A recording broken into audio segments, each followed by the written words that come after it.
In this video, we're going to be taking a look at the Star Wars The Vintage Collection, The Armorer's Forge from The Mandalorian. Hello Star Wars collectors, and welcome to another Bossk's Bounty video. And as I mentioned in the intro, in this video I'm going to be reviewing the Star Wars The Vintage Collection Armorer's Forge playset from The Mandalorian. Now this is one of these new playsets that we've got recently that does include a carded figure inside, and inside this particular set we have the armorer from the Lakeside Covert world. I will be opening that figure in this video and comparing her against the original version of the armorer that we got a few years back, and of course reviewing the set itself. So if you do happen to enjoy the video, hit the like button down below, subscribe if you're new, and with all that being said, let's take a look at the packaging first of all. Alright then, so here is the front of the box, and you can see that lovely orange glow that they've used there. Really nice colouring on the box, and you can see the Mandalorian logo in the top left hand corner. We've got the Armorer's Forge, and pretty much everything that you can see front and centre on this box is what you're getting inside. So you can see the main feature of the playset there. You've got the forge and the wall, and her little cabinet with some tools and things like that. And of course you are getting the figure and a little Grogu there. In the bottom hand left corner, again, you can see everything you are going to be getting within the set, and there is an image of the carded figure. As I said, we are going to be opening that up. Top of the box is just another image of the set with the armourer in a different pose with her little anvil there. One end of the box has some more images. Other end of the box, again, you see even more images of the set with the armourer front and centre, and then a really close-up look of Grogu in his little Beskar armoured chest piece. Back of the box is almost identical to the front of the box, apart from the fact that you have the Vintage Collection logo down in the bottom right hand corner. So there you go then, that's the packaging. Let's get this thing open and see what's inside. And in case you're wondering, this is how it was packed within the box. You can see we've got the instruction manual here, and then you've got this little insert. Just take that off there. You can see some of the pieces. We've got little Grogu in a baggie there, and I believe the carded figure is going to be right underneath there. You can just see the bubble sticking through there. So once again, they've packed that quite well. And in this top piece, you've got the what looks like the back wall of the forge. Alright then, so here are all of the pieces out of the packaging that will need to be assembled to make the forge. And of course we also have the carded armourer figure, which looks to be in great shape, so the packaging did its job. So all you carded collectors out there that are buying this set literally just for the figure, you should be happy with the way it's been packaged. You can also see that it's unpunched, and that's where we're going to start in this video. We're going to be comparing the card backs and the figures from the previous version. Alright then, so here are the two cards that we now have for the armourer. The one on the left is much better quality in terms of the card.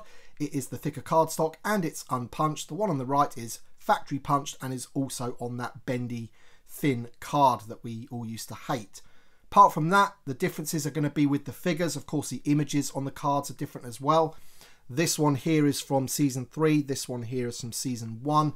And apart from that, the name pill is a different colour, and the one on the left has Lakeside Covert World in brackets. But of course, they aren't the same figures inside the bubbles. The one on the left has been upgraded.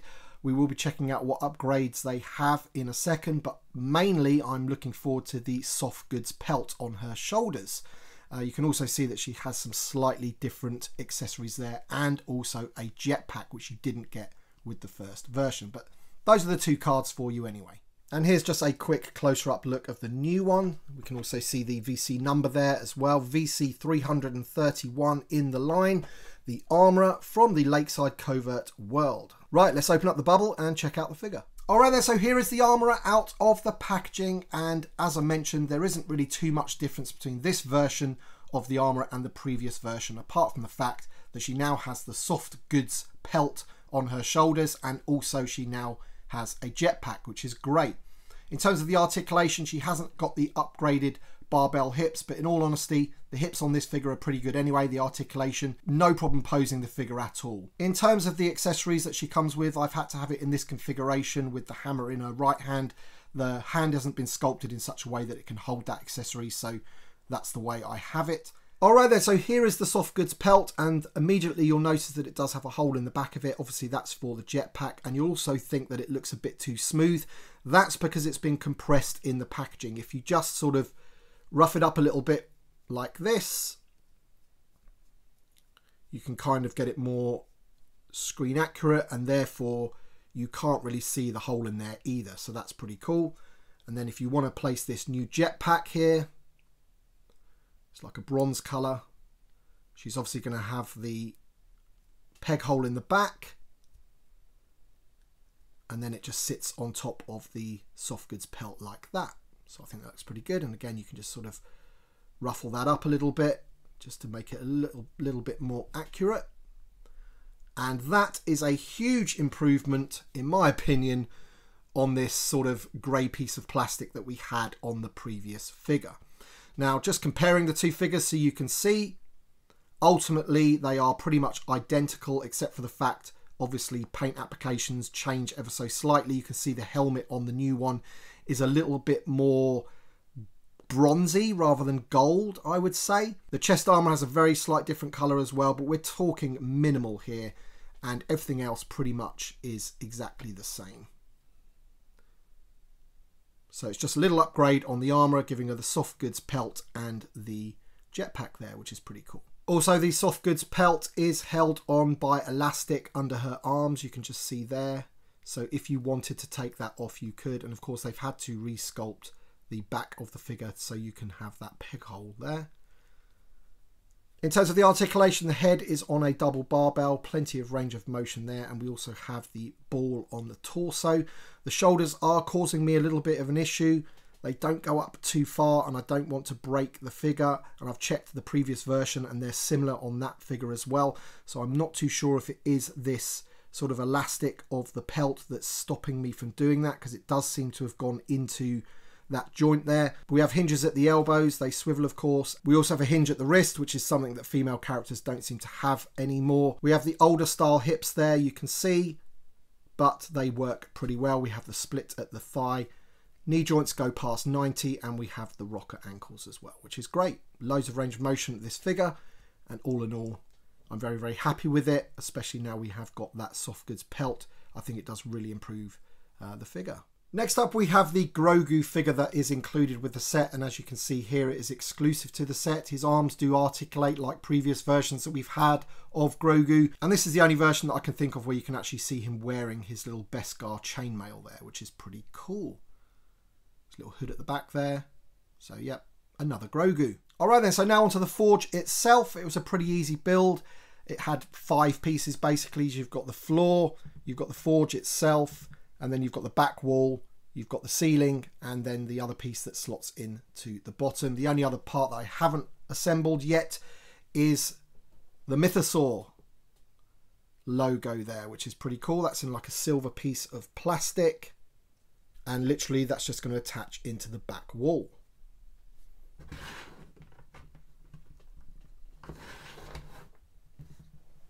Like so. We'll talk about the forge itself in a second, but I just wanted to go through some of the other accessories that you do get with the set. First of all, you get this little anvil here, so you can see there, and this top piece here does actually remove, and then you can put the flat one on if you wanted to instead, like so. I'll just keep the round one on for now, and we'll put that down there. And then we'll put this flat piece on the floor like so. Also included is 3 Mandalorian helmets, which do have a little socket on there. So if you wanted to try and put one of those on another figure, you could potentially do that. Let's just see if it fits. It does. So there you can see I've got that one on the old Mandalorian there, which is pretty cool. So at least they've allowed you to do that rather than just being sort of standalone helmets, if you like. That's the first one, the green one. You also have a red one, which is a little bit more like the heavy infantry Mandalorian, which is pretty cool. I like that one a lot. And you also have a silver and yellow female Mandalorian helmet there, which is pretty cool. Once again, you could probably use that on your Bo-Katan figure if you wanted to make some other figures if you're into customizing. Apart from that, you get a bunch of tools that the armourer would use to forge various items for her Mandalorian clan.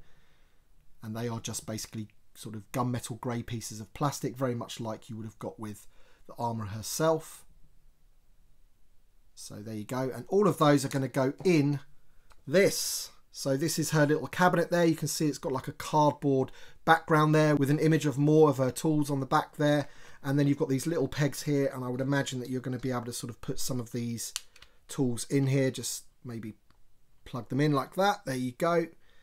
Maybe get another one in there as well. So I do like that's going to go with the set. It's again a solid piece of plastic with two little doors that sort of open up like so. Let's just move that out of the way and close like so. And then we've got this little compartment down the bottom, which I imagine you could put the Mandalorian helmets in there. So let's do that now. Close that up. And then you can have that open over there like so.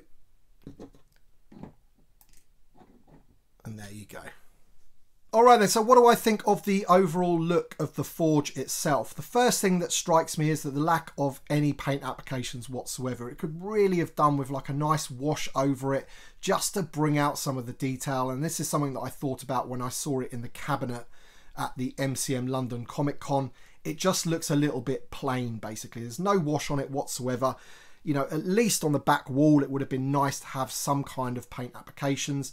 Also, if you're looking at it from above, it doesn't have any coverings for the top there. So they're kind of expecting you to have it on a shelf where you can't see above it because it does look a bit naff from the top. Obviously, it's plastic. It is very plasticky, but it looks pretty cool. And if you wanted to set it up with a diorama, especially now that we've got the Shriek-Hawk Mandalorians, we've got the armorer, we've got the Mandalorian himself, we've got the heavy infantry Mandalorian, we've got a fair amount of figures that can go with this, but ultimately in my opinion it's just a little bit plain. Apart from that, it looks okay, it does a job, and also you can put a little light underneath here, underneath this piece here, to light up these little fire effects there. And we're going to try and do that now because I have some of these little LEDs here that you just pull the tab out and then ultimately we get a nice bright light there. So we're going to put that underneath and see how much it glows. So there you go. I've actually got 3 of those little lights underneath there, and you can see it's glowing up pretty well even with my lights in the room on. So we're just going to turn those off now so then we can see how much it really does glow in the dark. And there you go. You can see that it lights up pretty well there. I think that's a cool feature that they've left the bottom of that open so you can put some lights in there. Of course, in a fully lit room, you're not really going to be able to see it much, but in a, you know, sort of lower lit room, you might get a good effect. Alright then, and I just want to bring in a 3D printed version of the Forge, which I've been using as a placeholder in my Mandalorian setup. It was made by Ian Butler 3D. We'll just bring this in now so you can see it. So it's a little bit smaller than the Hasbro version, different colours of course, and I would say slightly more detail, but of course you can do that with 3D printing, and ultimately the one on the left really is kind of supposed to be a toy, I guess. It's supposed to be a playset. As I said, it just needs a bit more weathering on it. We're going to take a bit more of a closer up look at that now. So yeah, I mean, if you look at the overall sculpting of it, I like the back wall. It's got some good detail and things, but it really needed a bit of a wash just to bring out some of that detail, just to give it that sort of more rustic feel, if you like. It just looks too new and too clean. And of course, the Armorer's Forge at that point in the show is in like a cave, isn't it? On the beach at that covert planet. And yeah, that's all I can really say about it. It's just a little bit too clean for me, but of course, on the shelf, it's not going to look too bad. And right now, we'll get some figures, populating it, and see what it looks like. And there you go, a very quick scene making use of the new Mandalorian Forge. So we've got the Shriek-Hawk figures there, we've got Paz Vizsla, we've got the Mando, we've got the Mandalorian Judge, and of course the new Armorer herself. And all in all, I think that'll look pretty cool on one of my shelves. Just like that, we could add some more figures as well. We could add some more Mando customs if you wanted to, swap heads, things like that. But yeah, not the greatest of playsets in terms of the overall quality of it. As I said before, it just needs a little bit of weathering on there. But this is kind of the running theme with the vintage collection right now. We seem to be lacking paint applications on our figures as well. And this playset definitely misses some paint applications. But apart from that, when you've got it in a little scene like this, it looks pretty good. Alright then guys, so that is my review of the Star Wars The Vintage Collection Mandalorian Forge. Let me know your thoughts in the comment section below. Don't forget to drop a like on this video if you have enjoyed it, and thank you so much for watching. Thanks to my Patreon supporters and channel members as always. Your support means a great deal to me, so thank you so much. Thanks for watching everybody, and we shall see you on the next one.